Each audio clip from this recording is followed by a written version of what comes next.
Hello, नमस्कार प्यारे बच्चों। आप सभी लोगों का एक मैथमेटिकल सलूशन में स्वागत है।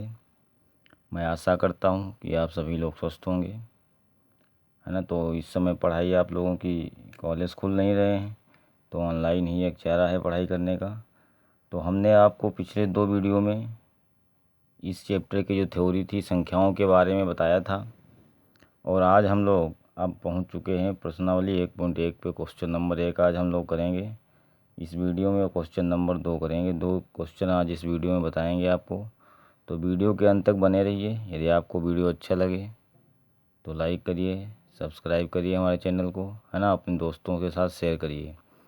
तो हम लोगों ने अभी तक संख्याओं के बारे में पढ़ा, प्राकृतिक संख्याएँ, पूर्ण संख्याएँ, रियल नंबर, वास्तविक संख्याएँ, है ना, परिमेय संख्याएँ, सब कुछ सारी संख्याएँ, पूरा चैप्टर हमने जो भी इसमें थ्योरिकल था हमने आपको करवा दिया। और आज हम आप लोगों को पहला क्वेश्चन करवाने जा रहे हैं, है ना। तो पहले क्वेश्चन का पहला देखेंगे हम लोग। पहला क्या है? पहला क्वेश्चन है, निम्नलिखित संख्याओं का एचसीएफ ज्ञात करने के लिए यूक्लिड विभाजन एल्गोरिथ्म का प्रयोग कीजिए। पहला क्वेश्चन ये आपका है, क्वेश्चन नंबर 1, है ना। एनसीईआरटी से हम लोग कर रहे हैं। तो पहला क्वेश्चन है यूक्लिड विभाजन एल्गोरिथ्म। हमने आपको बताया था, थ्योरी जब करवाई आपको पिछले वीडियो में, यूक्लिड विभाजन एल्गोरिथ्म का प्रयोग बताया कैसे करते हैं। तो उसी का प्रयोग करके क्वेश्चन नंबर 1 को हम लोग सॉल्व करेंगे, है ना। तो पहला क्वेश्चन है 135 और 225, दो संख्याएं आपको दी गई हैं। इनका एचसीएफ मतलब मासा, महत्तम समापवर्तक, हाईएस्ट कॉमन फैक्टर आपको निकालना है। वो भी अभी तक हम लोगों ने, है ना, किस विधि से पढ़ा था? गुणनखंड विधि और भाग विधि। तो जो भाग विधि है उसी तरह इसको भी किया जाता है, सेम है। तो जो आपकी दो संख्याएं दी हैं 135, है ना, और 135 दी है, और कौन दिया है? 225। ये दो संख्याएं आपको दी गई हैं। तो इसमें हम क्या करते हैं, इस तरह के क्वेश्चनों में जो बड़ी संख्या होती है उसको ए मानते हैं। तो ए बराबर आपका है 225, और जो छोटी संख्या होती है उसको हम लोग बी मानते हैं। तो बी आपका 135 हो गया, ठीक है ना। इस टाइप के क्वेश्चनों में बड़ी संख्या को ए मानेंगे, छोटी संख्या को बी मानेंगे। फिर आप यूक्लिड विभाजन एल्गोरिथम का प्रयोग करेंगे। क्या थी वो? ए बराबर बी क्यू प्लस आर, है ना। ए बराबर बी क्यू प्लस आर का प्रयोग करेंगे। तो ए का मान आप लोग देखेंगे, ए का मान कितना है? 225 हुआ, है ना। बी का मान 135 है। अब क्यू का मतलब क्या हुआ? क्यू का क्या था? कोएफिशिएंट, भागफल। तो अब 135 को से आप लोग 225 को भाग करेंगे। देखते हैं, 225 को 135 से भाग करते हैं। बहुत सरल है, देखेंगे आप लोग, समझने का प्रयास करिए। तो एक बार पहाड़ा लगता है, क्योंकि 135 दूना 270 हो जाएगा, जो कि ज़्यादा हो जाएगा, है ना। तो 135 का पहाड़ा एक बार लगाएंगे तो 5 से 5 गया 0, है ना। यहाँ 2 से 3 नहीं जाएगा, दाहिने 12 से 3 गया 9 बचा, 90 बचा। तो एक बार पहाड़ा लगने पे 90 बचता है रिमाइंडर। तो 90 रिमाइंडर आप यहाँ पे लिख लेंगे, ठीक है ना। रिमाइंडर हो गया आपका। तो रिमाइंडर 90 लिख लिया हमने। अब उसके बाद आप लोग क्या करेंगे, अगली बार में फिर होगा। अगली बार में 135 जो है आपको ए हो जाएगा, बी आपका 90 हो जाएगा, ठीक है ना। 135 आपका ए हो जाएगा, और 90 जो है वो बी आपका हो जाएगा। अब 90 का पहाड़ा इसमें लगाएंगे तो फिर एक ही बार लगेगा। अब आपका यहाँ बचेगा 45। अब यहाँ आपका 90 आगे यहाँ आ जाएगा, 45 आपका यहाँ आ जाएगा। 45 का पहाड़ा 2 बार लगाते हैं तो शेषफल आपका 0 हो जाता है ना। तो ऐसे यही प्रक्रिया आप करते रहेंगे जब तक कि शेषफल शून्य ना आ जाए। जब तक शेषफल शून्य नहीं आता है तब तक आप इसी प्रक्रिया को दोहराते रहेंगे, और लास्ट में जो ये आपका बी होता है यही आपका एचसीएफ होता है ना।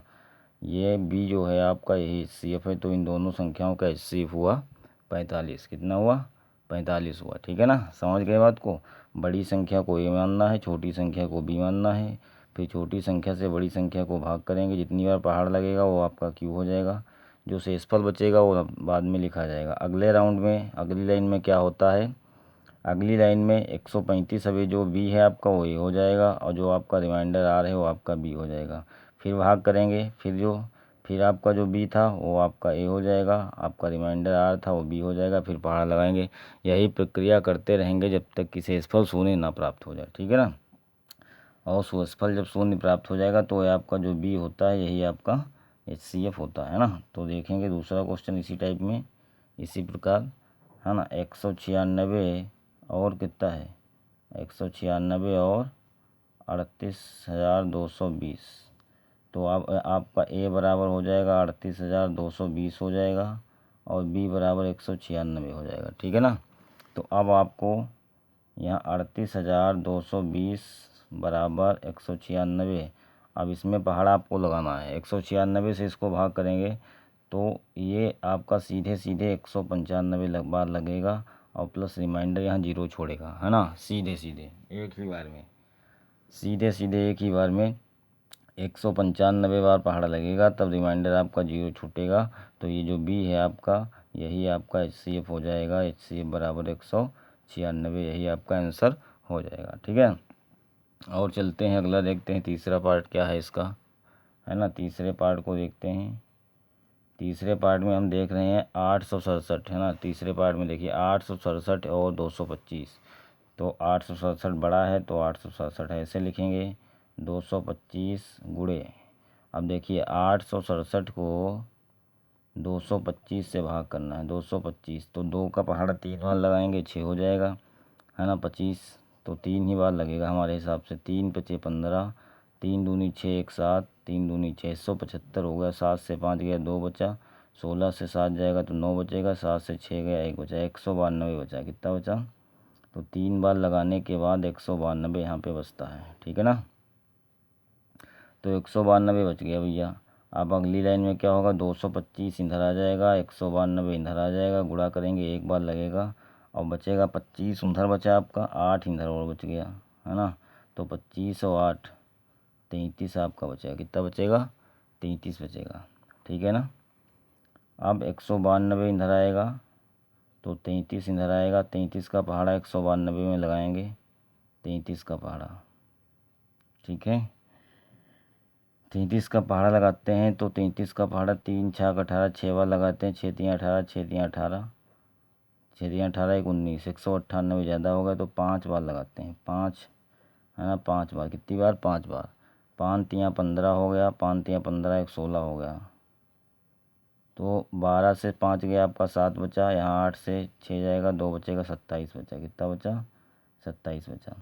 अब 33 आपका इधर आएगा, 27 आपका यहाँ आ जाएगा, 27 में एक बार लगाएंगे तो बचेगा 7 6 13 6, तो 27 यहाँ हो जाएगा, 6 यहाँ लिखेंगे, 6 चौक 24, 4 बार लगेगा तो बचेगा कितना, 6 चौक 24, 4 3 7, है ना।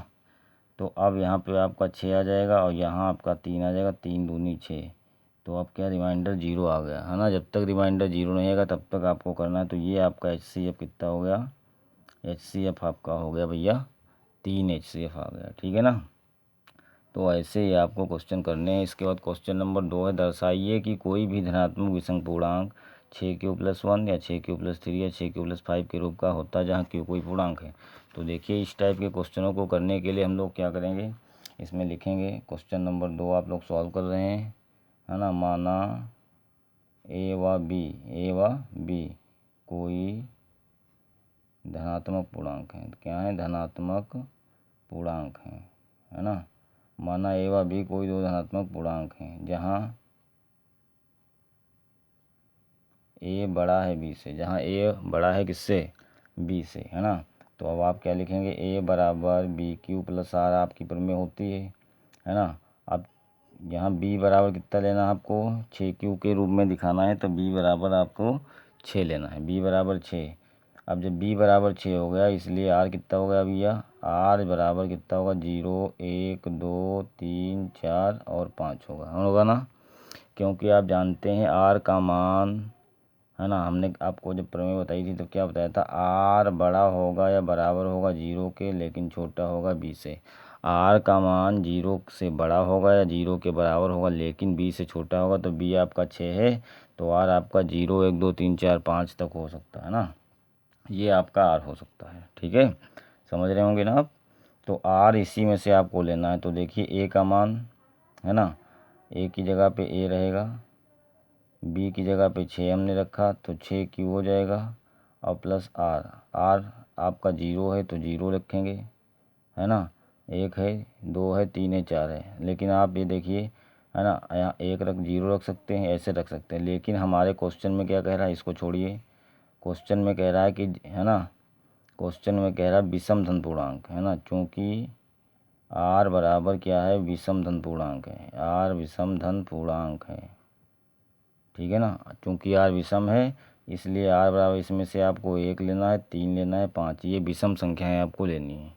क्योंकि आर एक, है ना, विषम धन पूर्णांक आपको दिखाना है, तो आर बराबर 1 3 5 हो सकता है विषम, है ना, विषम संख्या आप लेंगे। तो इसलिए ए बराबर क्या हो जाएगा, 6Q + 1, या ए बराबर क्या हो सकता है, 6Q + 3 हो सकता है, या ए बराबर क्या हो सकता है, 6Q + 5 के रूप का हो सकता है। ये आपको इसमें दिखाना था, है ना। क्वेश्चन हमारा क्या था, कोई भी दर्शाइए कि कोई भी धनात्मक विषम पूर्णांक 6Q + 1 या 6Q + 3 या 6Q + 5 के रूप का होता है ना। तो हमने दिखाया कि b बराबर 6 लेने पे r का मान 0 1 2 3 4 5 होगा। तो r चूँकि विषम लेना है तो इसलिए अब r का मान 1 3 5 लेंगे, तो a बराबर 6Q + 1 आएगा, 6Q + 3 या 6Q + 5 होगा, है ना। अतः नीचे लिख देंगे, अतः कोई भी धनात्मक, है ना, विषम पूर्णांक, क्या, विषम पूर्णांक 6Q + 1 या 6Q + 3 या 6Q + 5 के रूप का होता है ना। ये आपको दिखाना था, ठीक है। तो इस तरह इस वीडियो में हमने आपको 2 क्वेश्चन करवा दिए। अगले क्वेश्चन अगले वीडियो में, ठीक है। तब तक के लिए नमस्कार।